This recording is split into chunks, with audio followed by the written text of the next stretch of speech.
سورت کا آغاز حروف مقطعات کے ساتھ اللہ فرماتے ہیں یہ اس کتاب کی آیتیں ہیں جو حق کو واضح کر دینے والی ہے۔ اے پیغمبر، شاید تم اس غم میں اپنی جان ہلاک کیے جا رہے ہو کہ یہ لوگ ایمان کیوں نہیں لاتے، اور اگر ہم چاہیں تو ان پر آسمان سے کوئی ایسی نشانی اتار دیں کہ اس کے آگے ان کی گردنیں جھک کر رہ جائیں۔ تو جو نبی صلی اللہ علیہ وآلہ وسلم کو قرآن کے بارے میں ایک احساس ذمہ داری تھی، ایسا علوم و معرفت اور احکامات کے بندوں تک پہنچانے کے لیے اپنی جان ہلکان کیے ہوئے ہوتے تھے۔ آپ کے دل میں انسانیت کی ہدایت کا ایسا درد تھا جو لگتا تھا کہ آپ کی جان ہی لے لے گا، اور مخالفین کا رویہ یہ تھا کہ جن کے سامنے نصیحت اور ہدایت کی جو بھی بات آتی وہ اسے اعراض کرنا شروع کر دیتے۔ تو اس کے بعد اس صورت میں بہت سارے انبیاء کرام کے قصے بیان کیے گئے۔ ان قصوں کی ابتدا حضرت موسیٰ علیہ السلام کے قصے سے ہوتی ہے۔ انہیں اللہ تعالیٰ نے نبوت عطا فرما کر فرعون کے پاس جانے کا حکم دیا۔ جب وہ حکم باری تعالیٰ کی تعمیل میں خدائی کے اس جھوٹے دعوے دار کے دربار میں پہنچے تو اس موقع پر فرعون کے اور آپ کے درمیان جو گفتگو ہوئی اس کی چند جھلکیاں بھی ہمیں اس صورت میں ملتی ہیں۔ اللہ نے سورہ شعراء میں اس کا ذکر فرمایا۔ فرعون نے سب سے پہلے اپنے احسانات ذکر کروائے۔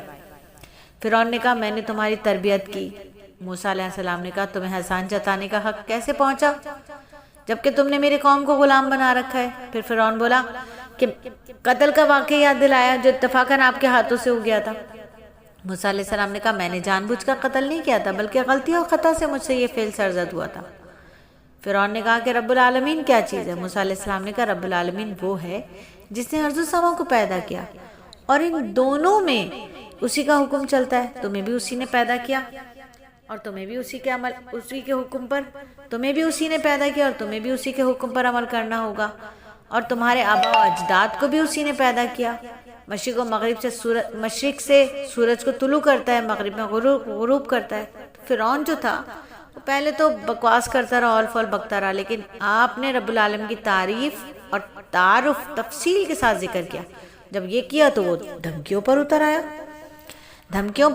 آپ نے اسے معجزہ دکھانے کی پیشکش کی۔ اس کے کہنے پر آپ نے لاٹھی زمین پر ڈال دی جو اژدہا بن گئی۔ ہاتھ کو کپڑے سے نکالا تو سورج کی طرح چمکنے لگا۔ اس کی چمک دیکھ کر جو درباری تھے ان کی آنکھیں چندھیا گئیں، اور اس معجزے کو وہ کہنے لگے کہ تو جادو ہے۔ آپ کو نیچا دکھانے کے لیے اس نے پورے مصر سے بہت بڑے بڑے جادوگروں کو جمع کر لیا۔ مصریوں کے سالانہ جشن اور عید کے بعد ایک بڑے میدان میں لاکھوں کے مجمع کے سامنے مقابلے کا آغاز ہوا۔ تو جادوگروں کی ڈالی ہوئی رسیاں جو تھیں، لاٹھیاں جو تھیں، وہ دوڑتے ہوئے سانپ محسوس ہونے لگی۔